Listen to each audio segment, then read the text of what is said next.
Hello students, in today's lecture we will see how soaps and detergents can be analyzed. So, in the previous lecture we have seen what is meant by soap and the detergent. So, we will see a revision initially.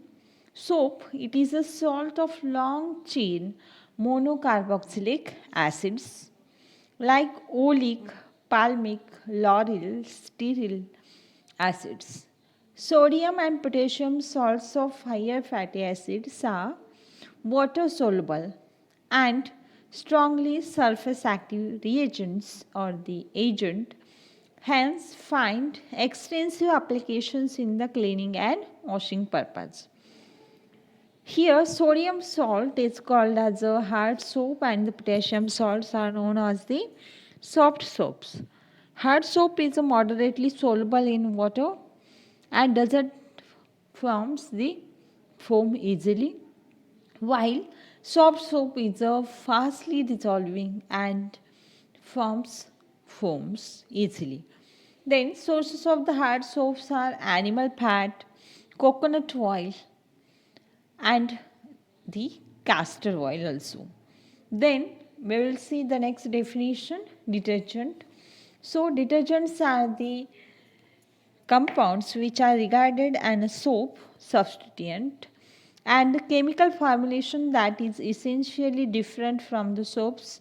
Here in case of detergents it consists of surface active reagents that is called as the surfactants and subsidiary constituents such as boosters, builders, filters, etc. And they have better wetting and cleansing property compared to soap. Soap forms insoluble compounds with calcium and magnesium ions in water.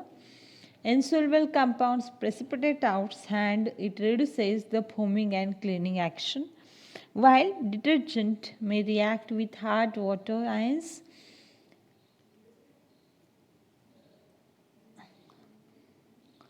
And now we will see the soap and detergents in a tabular form where we will see the difference between soaps and detergents respectively. So, here I have written all the points which are included in the soap and detergent. So, soap have cleansing action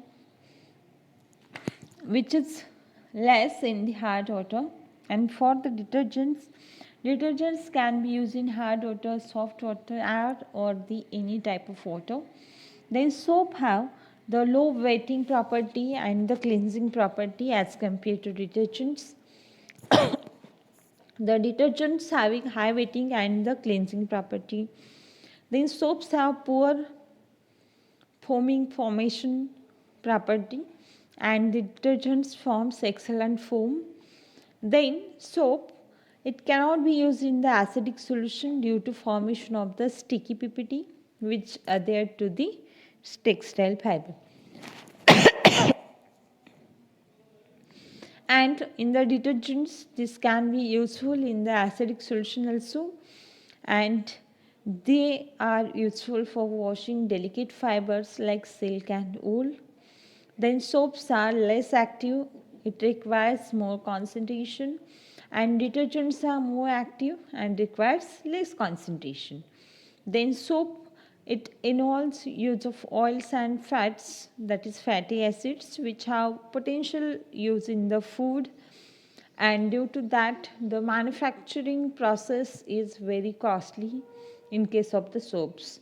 And in case of the detergents there is no requirement of the oils and the fatty acids. Here is a requirement of only surfactants, and these are obtained from petroleum products, and the production of the detergents is very cheap, so each and everyone can easily buy it and use it. Then the soaps have less bacterial or the germicidal property, and detergents have the better germicidal and the bactericidal property. So this is the difference of soap and detergent. As advantages of the detergents are there, as they are useful in the hard water, they have high wetting property, they have high cleansing property, they are excellent foaming agent, and so on. So many advantages of the detergents are there. As each and everything has the advantages and disadvantages, obviously detergents have some disadvantages, and these disadvantages are most of the detergents are non-biodegradable like soap and cause water pollution. Then next disadvantage is production process of surfactant used in the detergent also cause air pollution, and its recovery is very difficult when it is used in the large amount, and it requires addition of soil suspending particles. So as we have seen, the detergent contains surfactants. So what is meant by surfactants? So surfactants are the surface active agents which are obtained from petroleum products, and these are most important ingredient of synthetic detergent, which when dissolved in water or dispersed in liquid medium, it cleans the surface by removing oil in which dust particles are dispersed. An example of these surfactants are sodium lauryl sulfate and the sodium stearyl sulfate. Then linear alkyl sulfonate, sodium alkyl sulfonate, and these surfactants are the organic compounds in which two dissimilar structural groups are present, which are water soluble and water insoluble, that is head and tail are present. So detergents are also derived from fatty material, and usually combination of hydrophilic and hydrophobic groups is there, and detergents are again classified as the cationic and the anionic or the non-anionic, which is depend upon their ionization which occurs in water. So in today's lecture we will see the general scheme of analysis of the soaps and detergents. So determination of the soaps and detergents, there is a chart. So I have drawn here chart. So scheme of analysis involves, first point is the sampling of a sample. So this sample can be volatile, alcohol soluble, alcohol insoluble. So in the volatile taste we have to see the moisture content and the solvent. Then in alcohol soluble we can find out active ingredients, organic builder, and in inorganic salts. Then in case of alcohol insoluble we can see inorganic builder and insoluble impurities, and we have to perform special tests as the brightness, copper color, and the density of the soap and detergent. So these are the points we will see in the detail in the next lecture. So first point of today's discussion is the sampling. So general scheme of analysis involves first point, which is the sampling. So sampling of the detergents or the soaps can be done in the four types. First one is the powder and the flakes, which are packed in the can or the carton. Carton means the deep containers. Then secondly, when there is a bulk quantity, we have to select powder and the flakes, and third one is a liquid, and fourth one is a paste. So initially we will see first point, powder and flakes, which are packed in the can or cartons. So we have to select one can or the carton initially from the sample which is in a larger quantity, and container which contain not less than 50 lb. So consider a big container which contains around 50 lb sample. So 50 lb means 22.7 kg of the sample, and from this 50 lb or 22.7 kg sample we have to select a can of a sample. or a carton of a sample or a bottle of a sample. And in case of small containers, carton or can shall be taken randomly from each lot of container, totally not more than 5000 lb. So when there are so many small containers or carton or cans are there in the big container, and big container or a lot of substance is very large, so at that time the lot is around 2264 kg, and from this we have to select randomly our sample, and the gross sample in all cases should not contain less than 3 cans or cartons. So when sample is collected, it should be either 3 cans or the cartons. And in case of very large lot which contain amount more than 20 lb, means when very large lot is there, we have to collect at least sample 20 lb, that is 9.1 kg. And the percentage of the packed sample which is reduced, so that amount on will not exceed 20 lb. So we have a big container which contain around 2264 kg, but from all this kg we have to select only 9.1 kg material from this, that is in the form of the cans or cartons. It will be either 3 cans or the cartons. Then obviously when we can remove the sample, the percentage will be reduced, and the individual cans or cartons shall be placed in an airtight container which should be nearly filled, and this container can send to the laboratory or the labs for testing purpose, and then sample should be kept in the cool place until it will get tested. Then again second type is here, powder and flags, but here they are present in the bulk quantity. So here is a new term involved, a grab of sample. So a grab of sample in which 3 grabs means 1 gross sample and 1 gross means 12 dozen.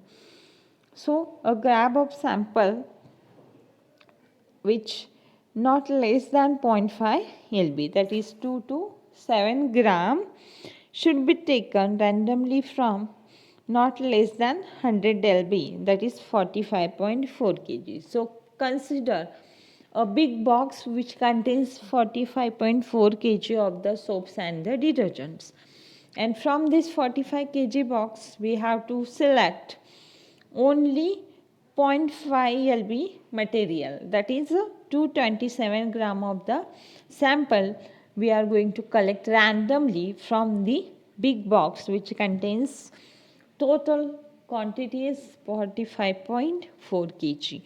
And in case of small container, grab sample which is not less than 0.5 lb, that is 2 to 7 gram, is taken randomly from each lot of container, totally not more than 10,000 lb, that is 4536 kg.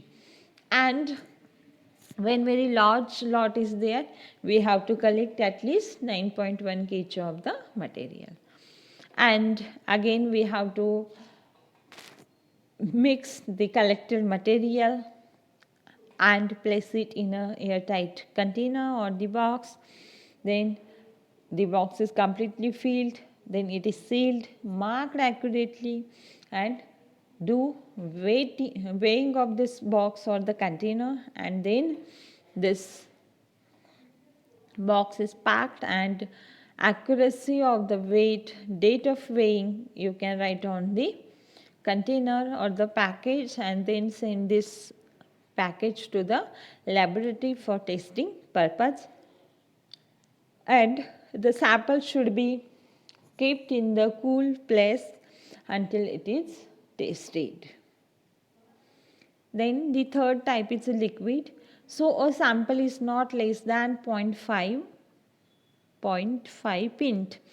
So PINT pint or the petty is equal to 236.6 ml. This can be selected randomly from the shipping container, which is not less than 1% and which contains around 10 gallons, that is 37.9 liter of the liquid sample. So from this 37.9 or around 38 liter sample, we have to collect only 236.6 ml of the sample, and this can be collected randomly. And in case of the small containers, we have to collect the sample 236, not less than this, randomly from the container. Then the gross sample in all cases consists or not less than 3 sample or 0.5 pint, that is 236.6 ml, each taken at a random from the container. So when the gross sample is there, we have to contain at least 3 samples, and these 3 samples or the 0.5 pint, that is 236.6 ml, is collected randomly from the container. And before drawing this sample from the container, which is selected, we have to find out contents of the container and then thoroughly mix the contents, and then the process of agitation is complete. The sample shall be thoroughly mixed. Then this gross sample can be placed in a dry, clean and the canner bottle, which should be completely filled and carefully stoppered. That is, lid is attached with the clean corks or the caps, and this bottle is sealed, marked, and then send this bottle to the laboratories for the testing purpose. And the last one is a paste. So again, in case of the paste, we have to select can or the carton. Only single can or the carton can be selected, and this can be selected randomly. And suppose again we have a 22.7 kg, here is a point, 22.7 kg of a big box, and from this box we have to collect the sample. In case of small container or the can or carton, we have to select the sample randomly, and each lot of container totally not more than 5000 lb, and the gross sample in all cases consists of not less than 3 cans or the cartons. So gross sample should be 3 cans or the cartons when the sample size is larger, and this is selected randomly from separate containers. And in case of very large lots where the sample drawn as above will contain the amount not more than 20 lb, that is 9.1 kg. So when lots are very larger, we have to select the sample around 20 lb, and the percentage of packaged sample should be reduced so that the amount drawn should not be greater than 20 lb. And the samples which are collected, again these are wrapped, sealed, marked and sent to the laboratory for the testing purpose.